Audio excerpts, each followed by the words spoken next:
জয়গুরু। শ্রী শ্রী ঠাকুরের শ্রীহস্তলিখিত সত্যানুসরণ থেকে পাঠ করছি।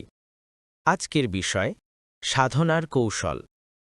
যে খেয়াল বিবেকের অনুচর, তারই অনুসরণ করো, মঙ্গলের অধিকারী হবে। বিস্তারে অস্তিত্ব হারাও, কিন্তু নিভে যেও না। বিস্তারী জীবন, বিস্তারী প্রেম। যে কর্মে মনের প্রসারণ নিয়ে আসে, তাই সুকর্ম। আর যাতে মনে সংস্কার, গোড়ামি ইত্যাদি আনে, ফলকথা যাতে মন সংকীর্ণ হয়, তাই কুকর্ম।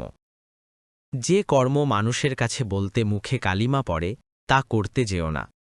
গোপন যেখানে ঘৃণা, লজ্জা, ভয়, সেইখানেই দুর্বলতা, সেইখানেই পাপ। যে সাধনা করলে হৃদয়ে প্রেম আসে, তাই করো। আর যাতে ক্রূরতা, কঠোরতা, হিংসা আসে, তা আপাতত লাভজনক হলেও তার কাছে যেও না।